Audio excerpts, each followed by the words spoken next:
1 Citara Utara tahun pelajaran 2020-2021.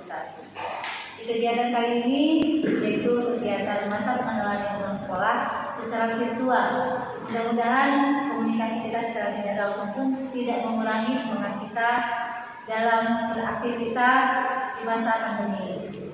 Kita bahas tentang gerakan literasi sekolah, apa itu gerakan literasi sekolah, kebiasaan apa yang harus kita lakukan. Kita perlihatkan berikut ini.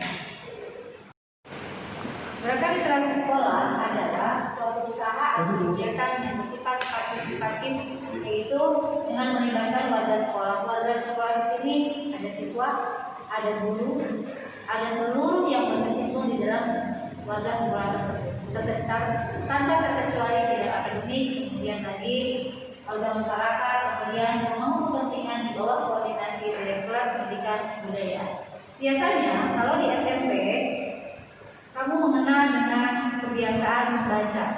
Banyak guru yang membiasakan atau mempersilahkan siswanya membaca selama 15 menit sebelum pelaksanaan KBM dimulai.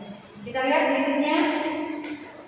Ada 3 tahap yang dilaksanakan biasanya di dalam gerakan literasi yang terjadi di sekolah. Kita belum bahas tentang virtual. Yang pertama yaitu tahap pembiasaan. Di dalam tahap pembiasaan hanya menumbuhkan minat, belum sampai bagaimana respon. Biasanya 15 menit guru itu mempersilakan siswa, mempersilakan kalian membaca. Nah, itu adalah pembiasaan. Kemudian tahap pengembangan menanggapi buku. Biasanya guru tersebut mempertanyakan apa yang kalian baca. Kemudian lagi silakan jawab pertanyaan-pertanyaan yang ada di dalam buku bacaan atau yang terdapat di dalam bacaan tersebut. Kemudian berikutnya tahap pembelajaran. Nah, di sini ketika sudah tahap pembelajaran, maka buku yang kita bahas pun bukan hanya semata-mata hanya satu mata pelajaran, tetapi sudah melalui atau mengikuti seluruh mata pelajaran yang disebut dengan buku pengajaran. Berikutnya, ini yang biasanya dipelajari atau dilakukan oleh guru di sekolah. Yang pertama, membaca senyap. Membaca senyap itu biasanya kalau ini membaca dalam hati tanpa suara, itu berarti membaca senyap. Berikutnya, membaca dan siswa yang lain mendengarkan bersama. Saya ini semua sudah pernah melakukan itu. Biasanya guru datang, setelah datang, kemudian lagi salah satu siswa diminta untuk membaca dan yang lain diminta untuk menyimak. Menyimak dengan mendengarkan kalau dibedakan. Kalau menyimak itu mendengarkan dengan tersebut, kalau mendengarkan hanya sekedar mendengarkan saja. Kemudian guru bercerita. Terkadang siswa perlu untuk diberikan cerita oleh seorang guru, entah itu guru mau membaca atau hanya sekedar menceritakan apa yang telah dibaca. Bercerita, kemudian lagi menyimak video pembelajaran. Yang membaca, kemudian yang lain mendengarkan, guru bercerita, kemudian menyimak video pembelajaran. Pada akhirnya siswa atau kalian diminta untuk membuat resume. Resume itu terdapat tadi tahap tadi, setelah persiapan, setelah kebiasaan, baru pembelajaran. Nah, itu yang disebut dengan ini. Tahapan ini disebutnya di situ tahapan. Jadi kalau kebiasaan hanya membaca 15 menit saja. Dan sampai situ bagaimana caranya yang biasanya dilakukan di sekolah, kali ini kita harus lakukan di rumah karena pembelajaran akan dilaksanakan secara jarak jauh. Kita lihat bagaimana yang harus kita lakukan, yang harus peserta didik lakukan selama pembelajaran di rumah. Yang pertama, membuat perpustakaan mini di rumah. Kalau kamu punya kamar sendiri, buatlah perpustakaan mini di kamar kamu sendiri. Kalau di kelas itu ada sudut bacaan. Kalau di kelas biasanya ada lemari buku, ya kan? Nah, kalau di rumah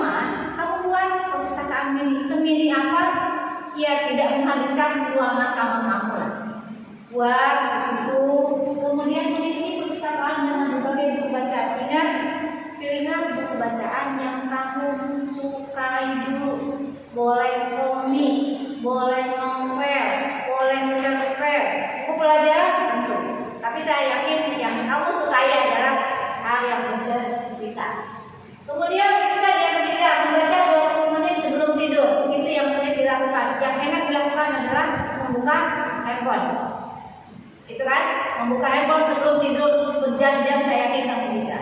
Tapi hanya memerlukan 20 menit untuk kita membiasakan diri. Apa yang dibaca? Yang penting satu, pembiasaan 20 menit saja.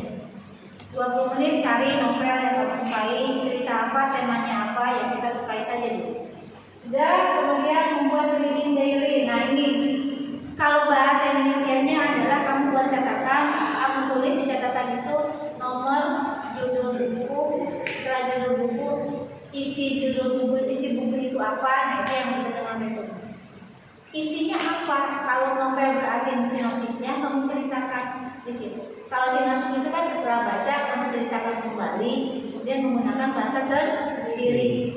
Yang terakhir membentuk role pembaca. Ini yang harus kita kembangkan.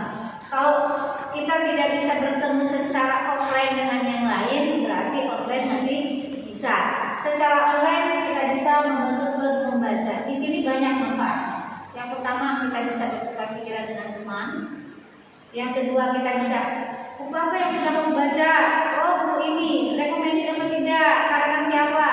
Nah itu yang harus kita kembangkan. Karena apa? Di masa pandemi ini hanya dua yang harus kita kembangkan, kreativitas dan solidaritas. Sekreatif mungkin dan solidaritas itu membuat kita menjadi happy, menjadi salah satu hal yang bisa menjaga imun kita dengan baik, gitu ya. Kreativitas juga sama, bukan berarti kita diam di rumah kreativitas kita terkungkung, tidak seperti itu. Tuh, kemudian lagi berikutnya, oke, kebiasaan-kebiasaan itu 5 kebiasaan yang harus kita lakukan. Yang pertama itu adalah pasti keterpaksaan. Setelah keterpaksaan akan menjadi kebiasaan, setelah kebiasaan atau habit maka akan menjadi sebuah budaya. Ketika segala sesuatu sudah menjadi budaya, maka tidak lagi ada satu paksaan, malah ada satu kesadaran yang kita lakukan.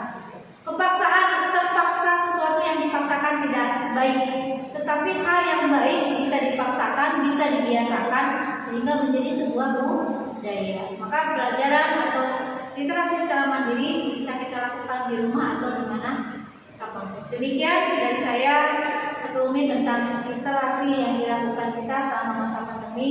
Semoga kita bisa menjaga kesehatan kita sendiri, jaga kesehatan, kemudian lagi jaga jarak dan tetap semangat. Assalamualaikum warahmatullahi wabarakatuh.